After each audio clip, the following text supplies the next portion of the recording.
This is a video of how to conduct the fluency building when using the Headsprout Early Reading program. So, the fluency building is to be used if and when your child requires it. So, as the last video was about the benchmark assessments, and if they struggled with the benchmark assessments and required practice, then fluency building might be something that you would need to do. If you are finding that they are struggling with the episodes, the teacher will move them back to redo the episode. So if they do not get 90% on the early reading, they will be moved back to do that episode again. If they then continue to get less than 90 on that episode, you may be advised to go over some of the books and some of the sounds and words that are in those specific episodes.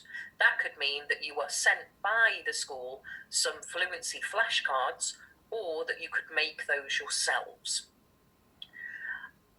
The fluency building can also be done on sheet form, and this is when the child has struggled on the benchmark assessments. So if they've struggled on the 10th, 20th, and so on, every 10 episodes, if they've struggled with the benchmark assessment or that episode, then these fluency building sheets can be used to improve their knowledge of the sounds and the words and the connected text. Okay, so that means reading all the words together in sentences. Okay, so fluency building. If any student struggles with episodes and or benchmarks, they will need some extra input work on fluency building. These materials are available every 10 episodes. So the important rules for these, and again, I will be sharing this information with the teachers to pass on to you.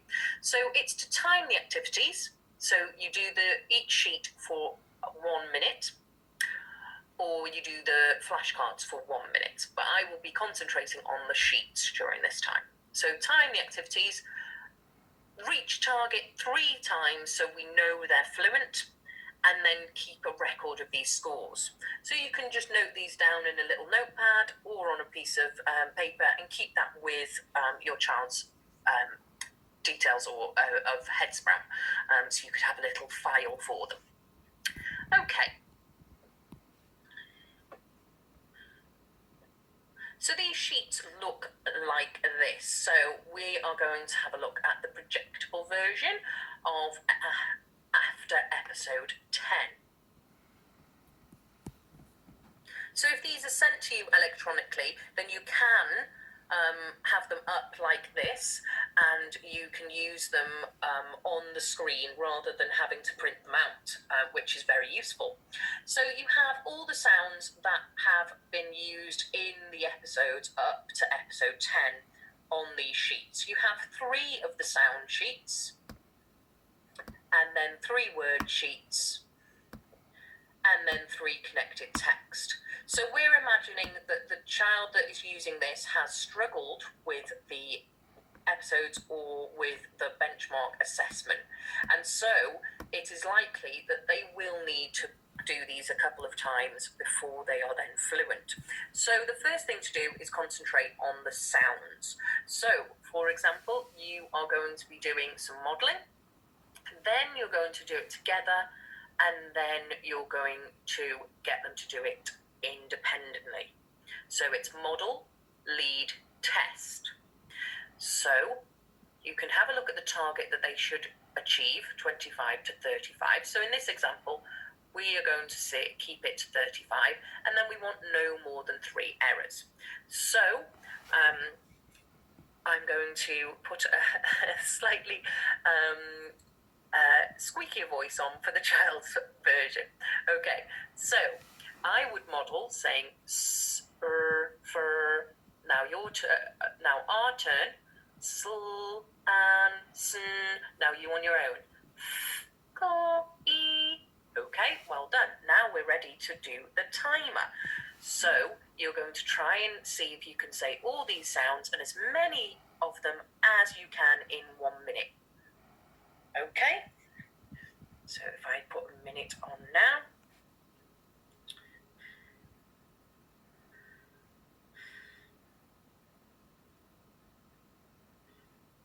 Okay, and off you go. S, fur, sl,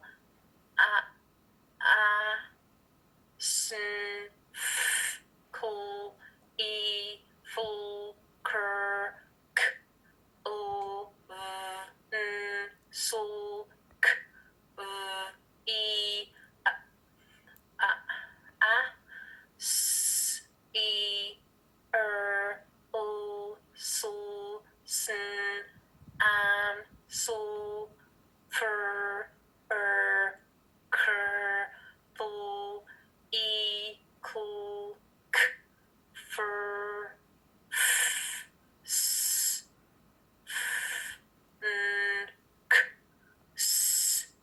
Okay, I did that with 11 seconds to spare. Obviously your child would probably take a little bit more time. So, you notice that I made 2 errors with the an, and then I made an error with the cur. Okay, so you would then, after the minute, go over those. So, for example, you'd go, right, let's have a look at this one. And they may know it. They may have just been not concentrating during the minute, and they might go, oh, that one's an. Or you may need them to have a go at it. So you can ask them to sound it out, and if they are unable to still, you can then model lead test. So let's do it together. Okay, can you do it with me? Okay, now you on your own. Fantastic. Let's have a look. Can you find that somewhere else? Oh, yeah, well done. We found it over here. Should we do it again?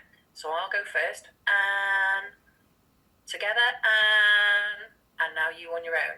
And well done. Okay, and then you struggle on this one as well. So let's have a look at it. So can you sound it out? No. Okay. Let's see if I can do it. Then we'll do it together, and then you have a go. K, cur, cur. Okay. Let's do it together. Cur, and then you on your own. Cur. Well done. Okay, so again, I would say that you need to be familiar with these sounds and how to sound them out, because it's important that you are giving them the correct modelling. So to do this, that you need to sit with your child, or alternatively, you can ask the school for advice on any of the sounds that you are unfamiliar with or are finding a little bit tricky. Okay, so you can see if they can do get less than 3 errors on the first one. If they do, you can then move on to the words. If they do not, then you can stay and do the following 2 sheets of the sounds. If they're struggling on the sounds, then it is not time to move on to the words quite yet. Work on the sounds first until they are fluent. We say that to be fluent, they need to reach the target and also have no more than 3 errors. So it's important that you are writing this down and making sure that if you are doing it today and then you're going to be doing it tomorrow, you know how much progression there has been. It might be that it takes a little bit of a while for them to get back onto the episodes. Looking again at the words, you do exactly the same. Obviously, this time they could be within the minute, sounding out before blending the words. That's absolutely fine. But again, you just have a look at the target and how many errors they're allowed. Again, if they are perfect on the words the first time and they reach the target, that's fine. And then you can move on to the connected text. Otherwise, you concentrate on the words, for the next 2 sheets in order to see what they get out of 3 goes, okay? Then, if they do get to the words, once you're happy with them being fluent with the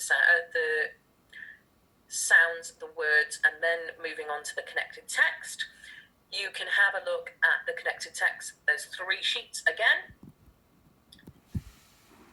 And here, they could just need some modelling to begin with, because some children who are beginner readers, maybe they have been concentrating on the sounds and perhaps even some flashcards of sounds and words in the past. And so actually reading connected text is new to them. So at this point, after episode 10, it could be something that they need modelling. And it's good practice for them to try and read it in the sentences. Okay, so again, you could allow them to sound out during the minute and also blend, and then it is good practice for them to go back and read the whole sentence. As long as you are saying that they read it fluently, be aware that it is not fluent if they just went s-e, v-e, s-e, s-an, s-e, the, v-an, s-e, the, k-an. Okay, they need to go back and say C-V, C-san, see the van, see the can. Okay, and the words are down the sides of how many are in each line. So if they get to here, then they've actually got to 29, okay, which would be well above the target. Okay, so you then do that 3 times and then see if they are in fact fluent enough to go back onto the episodes.